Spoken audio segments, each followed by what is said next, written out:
Hi friends, welcome to my channel. ఈ రోజు video చాలా ఇంట్రెస్టింగ్గా ఉందండి. వీడియోని ఎక్కడ స్కిప్ చేయకుండా ఎండ్ వరకే చూసేయండి. అమర్ ఆరు ఫోటోని పట్టుకొని ఆరుతో తనకున్న జ్ఞాపకాలన్నీ గుర్తు తెచ్చుకుంటూ ఉండగా ఇక ఆరు కూడా బాధపడుతూ ఉంటుంది. మనోహరి ఇంకా టెన్షన్ పడుతూ ఉంటుంది. ఏం చేయాలి ఇప్పుడు, ఎలా ఆపాలి అని ఆలోచిస్తూ ఉండగా సదాశివం గారు నిర్మలమ్మ గారిని ఇలా అంటూ ఉంటారు.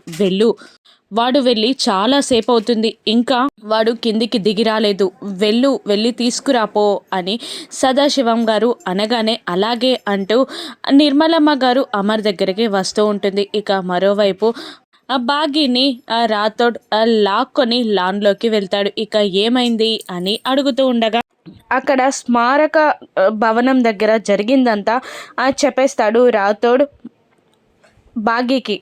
అక్కడ మనోహరి దొంగతనంగా 6 అస్థికలని తీసుకోబోయిందని రాథోడ్ చెప్పగానే, ఏంటి 6 అస్థికలని మనోహరి తీసుకోవాలి అనుకుందా దొంగతనంగా? అయినా ఇది ఫస్ట్ టైం కాదు కదా, ఇంతకు ముందు ఒకసారి కూడా ఇలాగే అస్థికలు తీసుకోవాలి అనుకుంది. ప్రతిసారి 6 అస్థికల విషయం వచ్చినప్పుడు తను టెన్షన్ పడుతుంది. ఎందుకంటావు, ఏం జరిగింది అసలు అని బాగి అడుగుతుండగా, నాకు అదే డౌట్గా ఉంది మిస్ అమ్మ అని అంటూ ఉంటాడు రాథోడ్. అయినా మనోహరికి కావాల్సింది ఆయన్ని పెళ్లి చేసుకోవడం, ఆయన పక్కన నేను ఉండకపోవడం. మరెందుకు 6 అస్థికలని ఏం చేయాలనుకుంటుంది అని బాగి ఒక్క నిమిషం ఆలోచించి జరిగిన విషయాలన్నీ గుర్తు తెచ్చుకొని మళ్ళీ ఇలా అంటుంటుంది. కొంపతీసి గోరాగుచ్చి గనక తను 6 అస్థికలని తీసుకోవాలి అనుకుంటుందా అనగానే షాక్ అవుతాడు రాథోడ్. ఇక మళ్ళీ జరిగిన అన్నీ గుర్తు తెచ్చుకొని,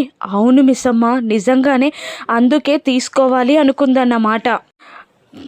మేడం గారిని చంపడమే కాకుండా ఆత్మలా కూడా సార్ పక్కన ఉండకూడదు అని ఇదంతా చేసిందా? చి, ఈ విడయ్య గారు ఏం మనిషో అని అసహ్యించుకుంటూ, పద మిస్సమ్మ, సార్కి ఈ విషయాలన్నీ చెప్పేద్దాం అని అంటూ ఉంటాడు రాథోడ్. ఒక్క నిమిషం ఆగు రాథోడ్ అని అంటూ, ఇప్పుడు 6 బ్రతికే ఉంటే మనోహరి గురించి నువ్వు అన్ని విషయాలు తెలుసుకొని 6 దగ్గరికి వెళ్ళి అవన్నీ చెప్తే అక్క నమ్ముతుందా అని అంటూ ఉండగా, ఒక్క నిమిషం ఆలోచించి నమ్మదు అని అనేస్తాడు రాథోడ్. ఇప్పుడు ఆయన కూడా అంతే, మనం సాక్ష్యాధారాలు లేకుండా వెళ్ళి చెప్తే అదే పని చేస్తారు, ఆయన కూడా నమ్మరు. అందుకనే కదా ఆవిడ గారు అంత ధీమాగా ఉన్నారు అని అంటుండగా, అసలు మా మేడం ఇటువంటి పాముని ఎలా నమ్మిందో అని అంటూ ఉంటాడు రాథోడ్. నాలుక పైన తేనె పూసుకొని తీయటి మాటలు మాట్లాడుతూ తర్వాత తడి గుడ్డతో గొంతు కోసే రకం ఆవిడ. మనం ఇప్పుడు ఈ విషయాలన్నీ చెప్పినా వాటికన్నింటికి మళ్ళీ ఏదో ఒక సొల్యూషన్ వెతుక్కొని తనకు అనుగుణంగా మార్చుకుంటుంది. కాబట్టి మనం ఖచ్చితంగా సాక్ష్యాధారాలు లేకుండా ఆయనకి ఈ విషయాలు చెప్పొద్దు అని అంటూ ఉంటాడు రాథోడ్తో బాగి. మరోవైపు 6 ఫోటోని అమర్ తన గుండెలకి అద్దుకొని ఏడుస్తూ ఉంటాడు. చావు కూడా మన ఇద్దరిని విడదీయలేదు అని నువ్వు అంటుంటే ఏమో అనుకున్నాను, కానీ చావు కూడా విడదీయలేదా 6? నువ్వు నా పక్కనే ఉన్నావా, నన్ను అంటి పెట్టుకునే ఉన్నావా అని ఏడుస్తున్న అమర్ దగ్గరికి నిర్మలమ్మ గారు వచ్చి, ఏమైందిరా అమర్, రావట్లేదు అని బాధగా అంటుండగా, ఏం లేదమ్మా, వస్తున్నాను అని అంటాడు అమర్. కళ్ళ నుండి వచ్చిన నీ కన్నీటినైతే మాకు కనబడకుండా ఆపగలవు, కానీ నీ గుండెల్లోని బాధని మాకు తెలియకుండా ఆపలేవురా అమర్ అని అంటూ ఉంటుంది నిర్మలమ్మ గారు. ఇక ఓపెన్ అప్ అయిపోతాడు అమర్. చావు ద్వారా నన్ను వదిలిపెట్టి వెళ్ళిపోయింది అనుకున్నాను, కానీ నన్ను ఇంత దగ్గరగా అంటిపెట్టుకుందని నేను అనుకోలేదమ్మా. నా కోసమే నా చుట్టూ తిరుగుతుందమ్మా. అటువంటప్పుడు తనని దాటి నేను జీవితాన్ని ఎలా చూడగలనమ్మా అని అమర్ అంటూ ఉండగా, చూడాలి నాన్న, కష్టం వచ్చినప్పుడే అక్కడే ఆగిపోకూడదు, దాన్ని దాటి సంతోషాన్ని నువ్వు చూసి తీరాలి. అయినా ఇప్పుడు తన ఉనికిని దాటి తనని వెళ్ళిపోమ్మంటున్నప్పుడు తను ఎంత బాధపడుతుందో తెలుసా? అసలు ఈ నదుల్లో అస్థికలని ఎందుకు కలుపుతారో తెలుసా? మనకి తనకి ఉన్న బంధాన్ని తెంచేసి తనని మోక్షంలో కలపడానికి.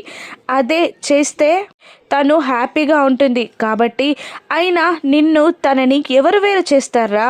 నీ జ్ఞాపకాల్లో నీలోనే తనుంటుంది. నీ బాధ సంతోషంలో తనుంటుంది. ఖచ్చితంగా తనని మర్చిపోమ్మని ఎవరు చెప్పరారా నీకు? తనతో పాటే సంతోషాన్ని చూడమని చెప్తారే తప్ప తను నీ జీవితం కాబట్టి తనని నువ్వు మర్చిపోయే అవకాశమే లేదు. వెళ్దాం నానా అని నిర్మలమ్మ గారు అమర్కి ఓదార్పునిస్తూ అంటూ ఉండగా, సరే అమ్మా అని అంటూ కళ్ళు తుడుచుకొని ఫోటోని పట్టుకొని కిందికి దిగి వస్తాడు. ఇక పైనుండి ఇంకా బాగి రాకపోవడంతో మనోహరి టెన్షన్ పడుతూ ఉంటుంది. బాగి ఎక్కడ ఫోటోని చూసేస్తుందో అని. ఇక అక్కడ ఫోటో పెట్టబోతూ ఉండగా మళ్ళీ అమర్ మిస్సమ్మ ఎక్కడా అని అంటూ ఉండగా, పైకి వెళ్ళింది అమర్ అంటూ సదాశివం గారు అమ్మా మిస్సమ్మా అని గట్టిగా అరుస్తాడు. దాంతో వస్తున్నాను మామయ్య అని అంటూ ఒక కేక వేసి కిందికి తిరిగి రాబోతూ ఉంటుంది. ఇక అమర్ ఆ ఫోటోని అక్కడ పెట్టబోతుండగా, ఆగండి అమర్ అని అనేస్తుంది మనోహరి. ఎందుకు ఆగమంది అని అందరూ ఆవిడని విచిత్రంగా చూస్తుండగా, అసలు గుచ్చిన విషయాలందరూ మీరు మర్చిపోయినట్టున్నారు, కానీ నేను మర్చిపోలేదు అని అంటుండగా బాగి కాస్త కోపంగా ఏం మాట్లాడుతున్నారు అని అడిగేస్తుంది. లేదు, నువ్వు కొత్తగా వచ్చావు కాబట్టి ఇంట్లో వాళ్ళందరూ ఆరుని ఎలా చూసుకుంటారో నీకు తెలీదు. వీళ్ళందరూ మర్చిపోయినట్టున్నారు, నాకు బాగా తెలుసు అని అంటుండగా, లాక్ చేయకుండా విషయం ఏంటో చెప్పమ్మా అని సదాశివం గారు అనగానే, మామయ్య గారు మీరు కూడానా? ఆరుని మనమందరం ఎలా చూసాం? ఇంటి దేవతలా చూసాం. ఇప్పుడు నార్మల్గా ఫోటో పెట్టి అస్థికలు పెట్టి దీపం పెడితే తనని ఇక్కడ నుండి వెళ్ళిపోమ్మంటున్నామని తనను బాధపడదా తను?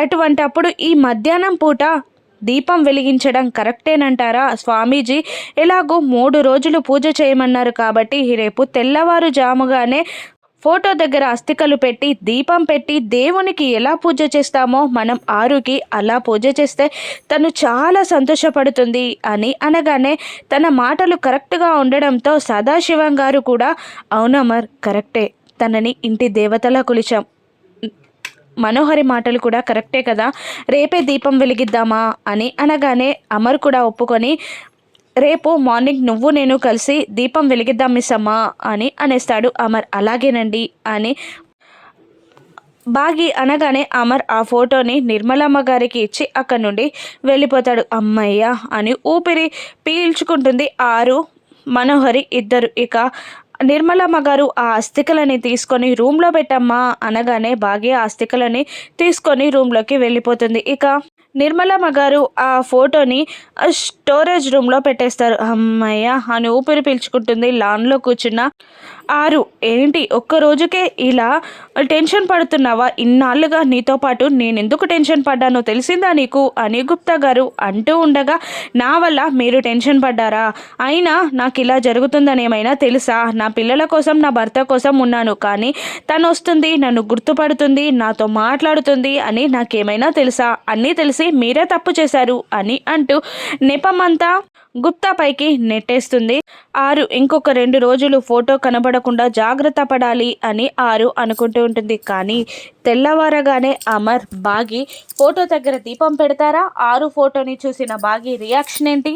రాను ఎపిసోడ్స్లో చూద్దాం. Thank you for watching.